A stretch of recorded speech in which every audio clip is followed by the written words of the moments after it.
Hello, loves. Actually, I need a sip of tea. My sweet little tea set. I have tea with myself every day as a place to listen.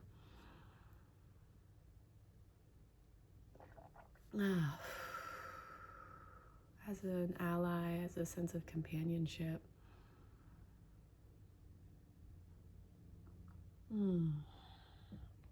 As a sweet way to start the day.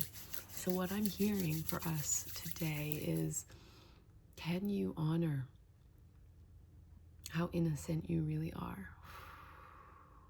Which takes an absence of defensiveness.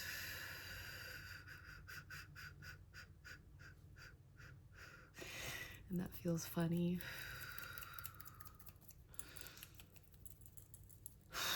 Maybe because humor is required. Perhaps that's the message coming through. Feels true.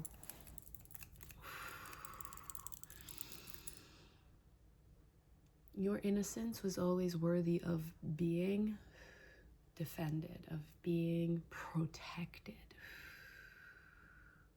Defensiveness arrives from the wounding of not having had your innocence protected, of being prematurely pressured to acquire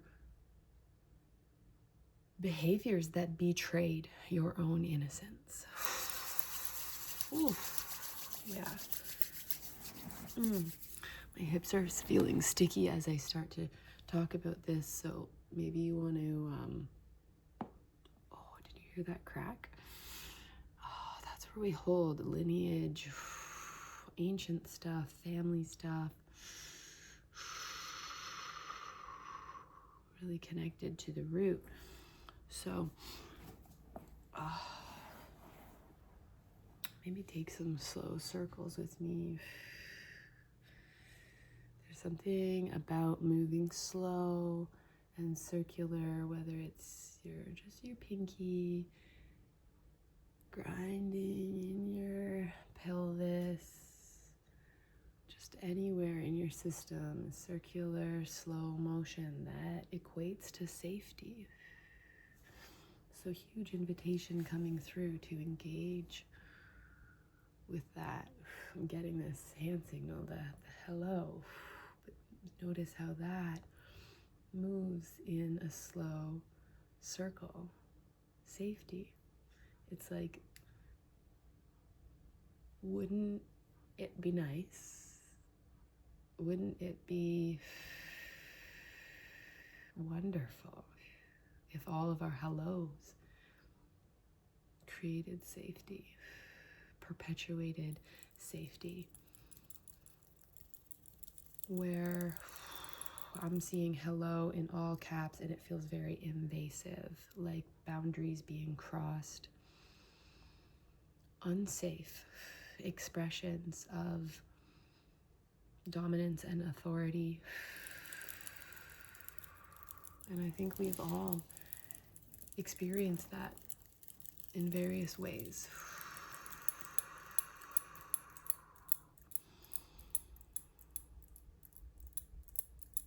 Can you honor your innocence by acknowledging that without attacking the thing that participated, without distracting yourself and draining your energy by focusing on that external thing that could only have participated that way through their own pain and disassociation from their own innocence? And so we,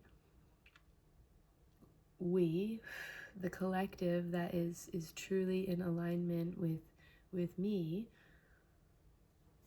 this channel, because I want to say we as in all humans, but I'm well aware that all humans are not operating at this level of consciousness, and that's okay.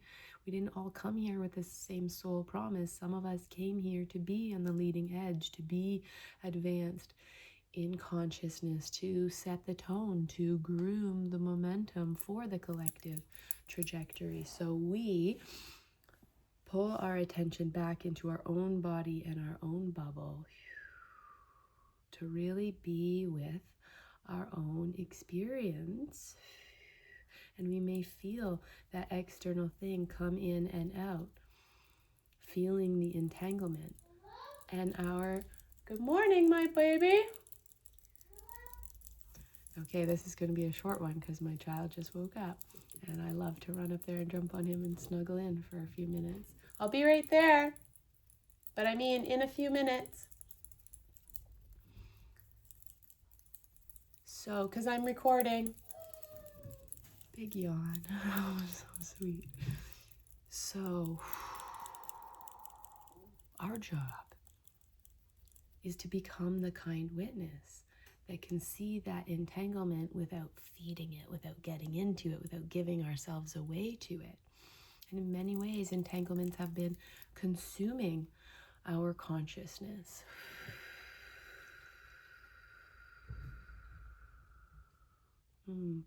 Thank you. Thank you for being with me here in this moment. I've never heard those exact words before, and its landing is very profound. Entanglement has been consuming our consciousness. Wow.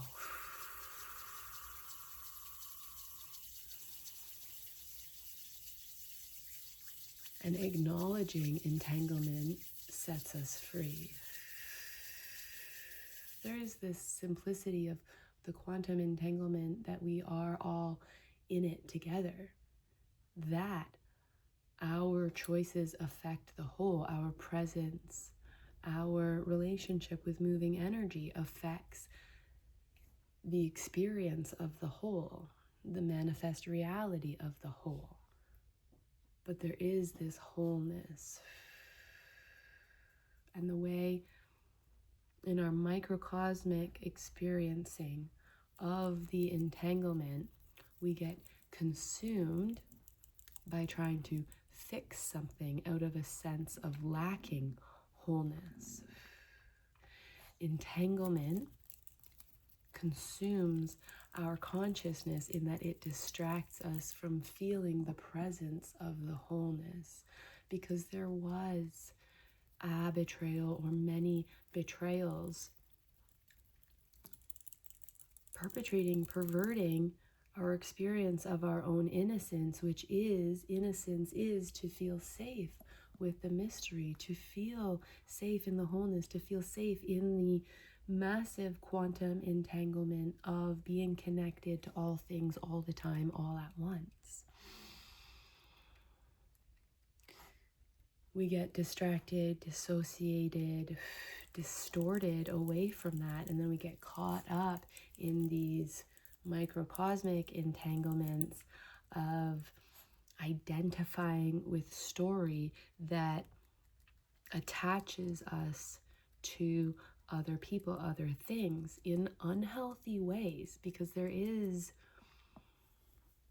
the only healthy way to be attached is available at the very beginning, where a mother, a caregiver, parent, father, in their own healthy, activated innocence, where they are circulating energy really well to be of and in pure auric field, in their own clarity, in their own deep, authentic expression through the ongoing discharge and circulation of energy, where an infant attaches to that, mirrors that, and then there is a healthy detaching available where the child becomes responsible for their own circulation of energy. But for a time, I think of it as 0 to 7. It's purely the caregiver's responsibility to demonstrate and support the child to be circulating energy through their own relationship with their own circulation. That's the most powerful communication available.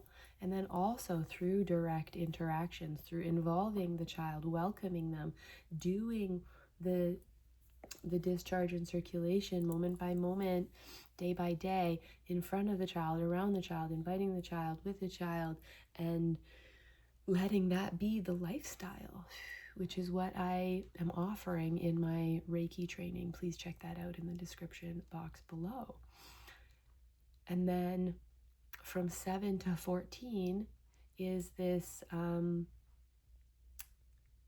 this natural individuating, where the child becomes more responsible for their own circulation.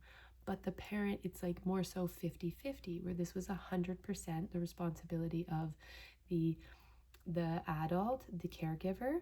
Then it becomes 50-50, child and caregiver. And then at 14, it's like, that's in many sacred traditions, that's where the child becomes the adult. That is the full individuation, where the child now becomes 100% responsible for their own circulation of energy. And we're focusing on saying responsible for circulation of energy because that defines your life, defines how you're engaging with all of the aspects of life, how available you are for life.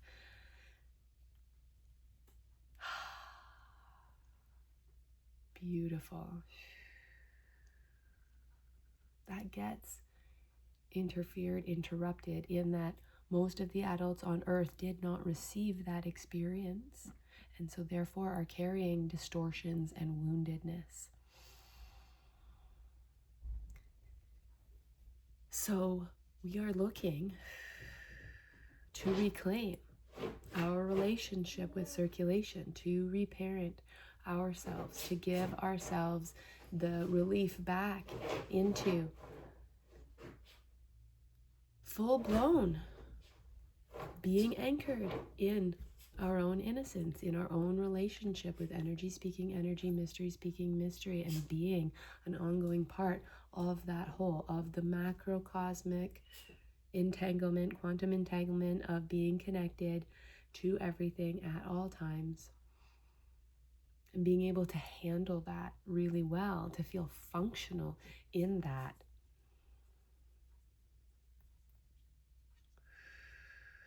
By no longer operating out of woundedness that allows for that consumption and entanglement that consumes our consciousness, that distracts us from our experience of ourselves as so safely soulful. And we are exquisitely sensitive because we are meant to come into this remembering. And there is an increase of sensitivity and neurodivergence, etc., and disease and disorder on earth, because it's calling our attention to our exquisite sensitivity that is the portal to moving energy and to remembering how much energy we are designed to move, that allows us to be liberated and that allows us to grow happy, healthy, responsible, self-assured children. So we're going to be exploring this both somatically and conceptually, contemplatively in the I Am Free container that will be starting in March. It's the second I Am Free container that I'm holding, but it's going to be 6 months, and it's going to be specifically through the lens of reparenting. We're going to be working through the Untamed workbook that's put out by Mana Temple that is, I believe, 20 bite-sized somatic movements for healing the mother wound, which is exactly what we've been talking about, regardless of gender. And we're going to be contemplating the ring of life and death in the gene keys that speaks to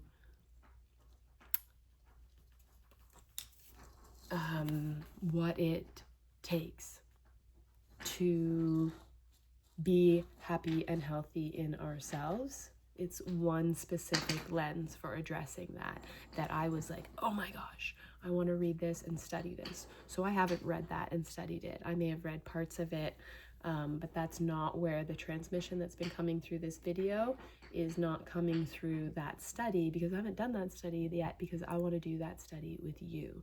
I have done studies through the gene keys, and it just always feels like this exceptional portal this energetic transmission through the words and the concepts, but really accessing permission for the primary importance of ourselves as non-verbal, as these entities for moving energy.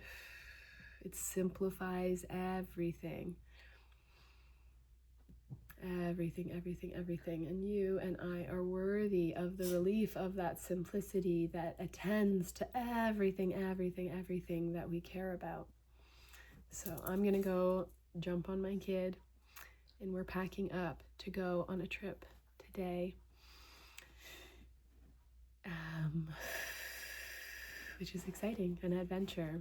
And so I've got some adventures, some online interactive adventures that I'm inviting you into. Check out the description box below.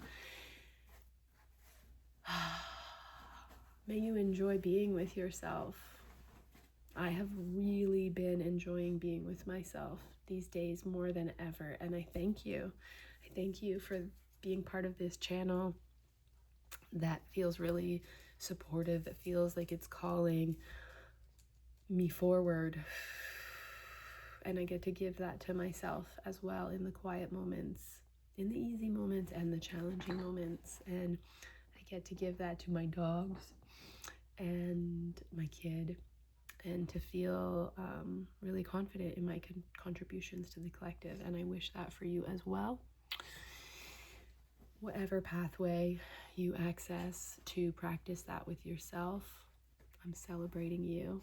And may you like, comment, and subscribe if this was meaningful to you. And check out my offerings, and I will see you very soon.